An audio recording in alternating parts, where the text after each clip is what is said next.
ঘটতে পারে, কোনো আন্দাজ করা গেছে কিনা, আর পুলিশ কিভাবে তার মরদেহের সন্ধান পেয়েছে? দেখুন একাধিক তথ্য সামনে আসছে। কোনো ক্ষেত্রে বলা হচ্ছে নারী ঘটিত বিষয়, কোনো ক্ষেত্রে বলা হচ্ছে স্বর্ণ চোরাচালান সংক্রান্ত বিষয়, কোনো ক্ষেত্রে বলা হচ্ছে 200 কোটি টাকার কোন একটি প্রজেক্ট, অর্থাৎ যে রিয়েল এস্টেটের ইনভেস্টমেন্ট বা এই ধরনের কোন একটা প্রজেক্টের বিষয়, সেই বিষয়ে মতানৈক্য ছিল। আবার একটা ক্ষেত্রে বলা হচ্ছে এই যে একেবারে যে বিবাদ, এই বিবাদ কিন্তু দীর্ঘদিনের বিবাদ। এখানে হয়তো সেই বিবাদের কিছু মীমাংসার কারণে তাকে ডাকা হয়েছিল, এবং এই খুনের যে প্লট সেটা যে অনেকদিন আগে তৈরি, সেটা কিন্তু তৈরির ক্ষেত্রে বলা হচ্ছে যুক্তরাষ্ট্র প্রবাসী একজনের, এবং সে যুক্তরাষ্ট্রে বসেই কিন্তু এই খুনের যে প্লট তৈরি সেটা তৈরি করা হয়েছিল। সকাল থেকে যেভাবে এখানে সিআইডির গোয়েন্দারা এসেছে, এখনো পর্যন্ত সিআইডির গোয়েন্দাদের একটা অংশ রয়ে গিয়েছে, একটা বড় অংশ তারা কিন্তু দীর্ঘ 10 ঘন্টা তল্লাশি এবং সেখানকার যে নমুনা সংগ্রহ সেটার পরে তারা কিন্তু ফিরে গিয়েছে। এবং একটা প্রপোর্শন গোয়েন্দা এবং পুলিশ তারা কিন্তু এখনো রয়েছে নিউ টাউন থানায়। প্রথম কথা বলা দরকার যে একটা নিখোঁজের ডায়েরি হয়েছিল, অর্থাৎ এমপি নিখোঁজ, এরম অবস্থায় 18 তারিখ যে নিখোঁজের ডায়েরি হয়েছিল ব্যারাকপুর পুলিশ কমিশনারের আন্ডারে বরানগর থানায়, সেই সেই যে জিডির কপি সেটা কিন্তু এফআইআর এ কনভার্ট করা হয়েছে। খুনের ক্ষেত্রে কিন্তু কনভার্ট করা হয়েছে, যে খুনের স্বতঃপ্রণোদিত নিউ টাউন থানার পুলিশ স্বতঃপ্রণোদিত ভাবে তারা কিন্তু খুনের মামলা রুজু করেছে, এবং এই মামলার যে গতি প্রকৃতি সেটা কিন্তু নিউ টাউন থানা আরো এগিয়ে নিয়ে যাওয়ার জন্য এখানে যেরকম ভাবে তারা এই যে আবাসন,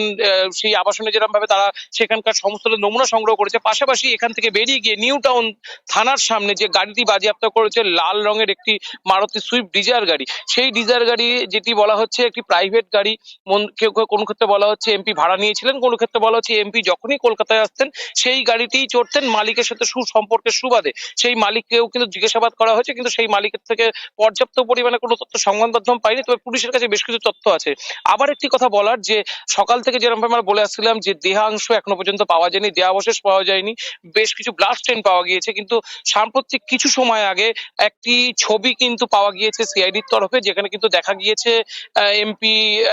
একটা ছবি, বলা হচ্ছে যে এটা এমপির ছবি, এমপির দেহের ছবি, এবং সেই ছবির মধ্যে কিন্তু একাধিক কাটা অংশ কিন্তু সেটা কিন্তু লক্ষ্য করা গেছে, এবং সেই ছবির কিন্তু পোস্টমর্টেম কমপ্লিট হয়ে যাওয়ার পরে ছবি আমরা যেটা লক্ষ্য করেছি, কিন্তু সেই ছবির কোনো কনফার্মেশন বাংলাদেশ দূতাবাস এখনো পর্যন্ত দেয়নি যে এটা এমপির মৃতদেহের ছবি কিনা, সেই ক্ষেত্রে কিন্তু কোনো কনফার্মেশন আসেনি। ফলে এখনো যে দেহ উদ্ধার হয়েছে এমনটা কমপ্লিটলি বলা যাবে না, তবে পুলিশ দেহের কিছু খোঁজ পেয়েছে এমন কিন্তু তথ্য এখনো পর্যন্ত পাওয়া যাচ্ছে, যে পুলিশ দেহের কিছু তথ্য পেয়েছে, কারণ ডিএমপির তরফ থেকে যে জিজ্ঞাসাবাদ করা হয়েছে তারা কোথায় কোথায় দেহাবশেষ ফেলতে পারে এরকম ভাবে একটা তাদের কাছে কিছু তথ্য নেওয়া হয়েছে, যেটা বলা হচ্ছে হয়তো আজ রাত 10টার পরে অথবা আগামীকাল সকাল 10টার দিকে ডিএমপি এবং কলকাতা পুলিশ একটা সমন্বয়ের মাধ্যমে তারা কিন্তু কিছু সংবাদ সম্মেলন করতে পারে, এবং সেখান থেকেই বেশ কিছু তথ্য সামনে আসতে পারে। আপাতত 3 জনকে গ্রেপ্তার করা হয়েছে, রাতভর জিজ্ঞাসাবাদ করবে ডিএমপি, সেরকমই তথ্য পাওয়া যাচ্ছে। পাশাপাশি কলকাতা পুলিশ কিন্তু গাড়ির যে চালক এবং গোপাল বিশ্বাস, কলকাতা পুলিশের কাছে এর থেকে বেশি যে উইং সেটা কিন্তু কলকাতা পুলিশের কাছে নেই। পাশাপাশি যে যার নামে এই ফ্ল্যাটটি বুকিং করা হয়েছিল তাকেও কিন্তু পুলিশ হন্য হয়ে খুঁজছে, যদি তাকেও হেফাজতে নিতে পারে, তার থেকে যদি কিছু তথ্য সামনাসামনি বেরিয়ে আসে। এর বাইরে কলকাতা পুলিশ কিন্তু তাদের তরফ থেকে যত নমুনা সংগ্রহ করেছে সেই নমুনার একটা তথ্য ইতিমধ্যেই কিন্তু বাংলাদেশে পাঠানোর ব্যবস্থা করেছে, এবং আজ রাতের মধ্যেই হয়তো এর যে ফিঙ্গারপ্রিন্টের যে নমুনা সেটা হয়তো ডিএমপির কাছে পৌঁছে, এবং ডিএমপি যাদের গ্রেপ্তার করেছে তাদের সাথে সেই ফিঙ্গারপ্রিন্ট ম্যাচ করবে। পাশাপাশি যেটা বলা হচ্ছে যে ঘটনার পুনর্নির্মাণ সম্ভব কিনা, সম্ভব করতে গেলে